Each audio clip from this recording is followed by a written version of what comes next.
Today we're going to be taking a look at the best suspension enhancement options for your 2014 Chevrolet Silverado 1500. Our Jounce-Style springs are going to be great for somebody who carries the same load or has the same camper or whatever it may be all the time. Now, the overload pad is going to be nice for somebody who carries a load every once in a while, but when they're not carrying a load, they don't want to affect their ride quality because we can go right back to factory ride by disengaging our overload spring. Now, the air springs are going to be nice for somebody who carries a lot of different loads, maybe pulls a lot of different trailers, because we have full adjustability not only left and right, but also the height and support that we get from our air springs. And finally, the leaf spring helper springs are going to be nice for somebody who maybe tows a lot, and maybe they have an older vehicle that has a little bit of fatigue in the springs and the back end's just naturally sagging.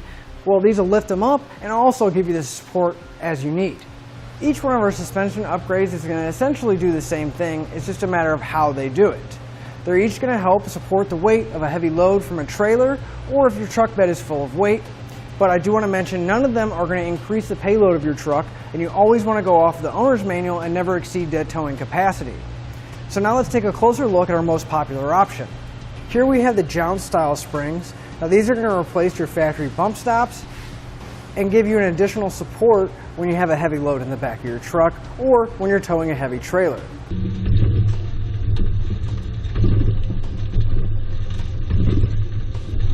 Now, one of the nicest things about these is they're going to be completely maintenance free, and there's not going to be any cutting or drilling required to get them installed. Now, the way these are going to work is they're going to mount in between your axle and frame, and when there's no load on them, there will be a small gap.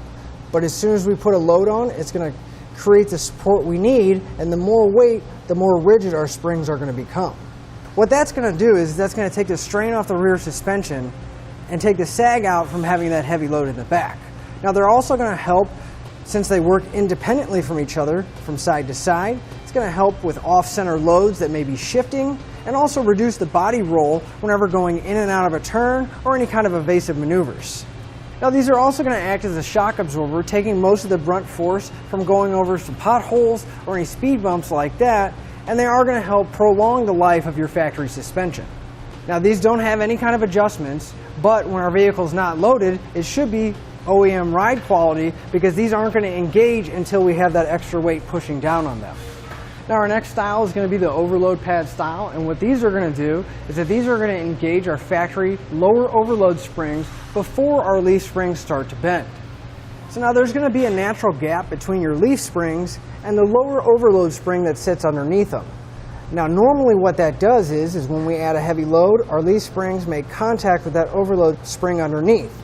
But by the time they flex that much, we're already going to feel the bounce and jounce and jarring effect from our suspension being loaded down. What this is going to do is this is going to bolt directly to our overload springs here, and then we can actually pivot this section here by removing the pin and clip,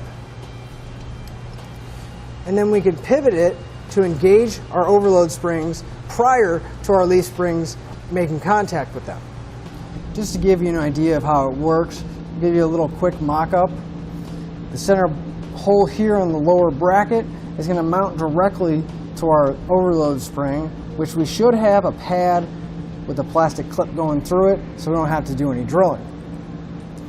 So if we put our lower bracket in place, it would mount right here.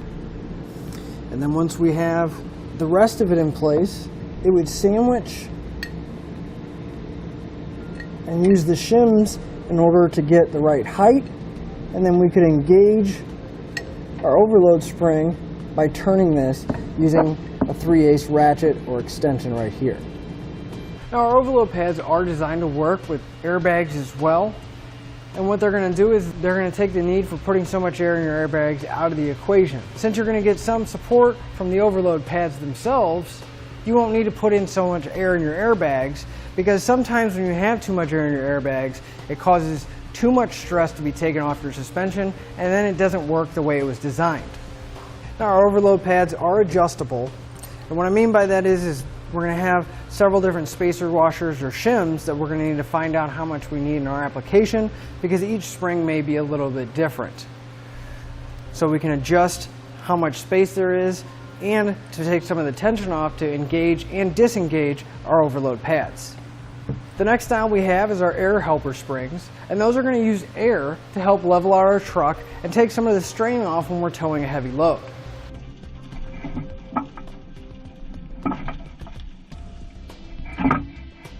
Now these are going to install in between the axle and the frame, and they're going to help bring the back end back up and the front end back down, realigning our headlights, taking all the strain off of our factory suspension as well.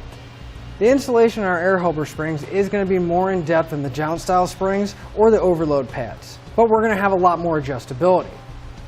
Each bag is going to be able to independently be operated and filled to the correct amount of pressure that you need to make sure your truck is nice and level. So if you do have an off-center load, you can fill one bag more than the other because your truck may be leaning side to side. Now they're also going to help with body roll when you're going in and out of a turn or making those evasive maneuvers. Now the thing I really like about these is the fact that you can change the pressure and you can change the height depending on the weight of your load. So if you do carry a lot of different loads, the air helper springs are going to give you the adjustability that you want. Our last option is going to be a leaf spring style helper spring, and these are going to mount on top of your factory leaf springs to help give them that extra support they need.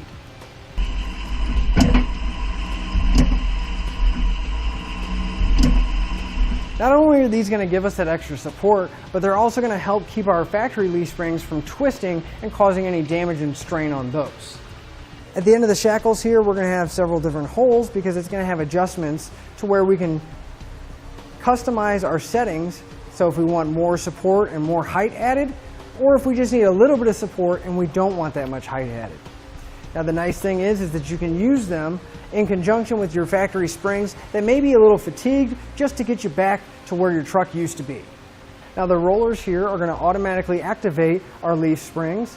So when our factory springs start to flex, it's going to activate our helper springs here, and when our truck's not under load, they're going to deactivate. Now the nice thing about the leaf spring style helper springs is that there's not going to be any drilling or cutting required, and it's a pretty straightforward bolt-on installation. Another benefit to the leaf spring style helper springs is the fact that they're going to be maintenance free. Now to sum everything up, if installation is your main concern, I would definitely go with the Jounce-Style springs because it's going to be one of the easiest installations and it's very straightforward and quick. Now if weight is your main concern, again, a lot of our Jounce-Style springs are going to have the highest weight capacity out of all of our kits here. If adjustability is your main concern, I would definitely go with the air helper springs because you have full adjustability there, and as well as the leaf spring helper springs because we're going to be able to get different kinds of load support as well as ride height adjustments. Now if maintenance is a big concern of yours, I would say the Jounce-Style and the leaf spring style helper springs are going to be the best because they're not going to require any kind of maintenance, simply just install them and they're good to go. And that'll finish up the look at the best suspension enhancement options for your Chevrolet Silverado 1500. Thanks for watching. Click the link in our description below to shop, learn more, or visit us at etrailer.com. And leave us a comment if you have any questions.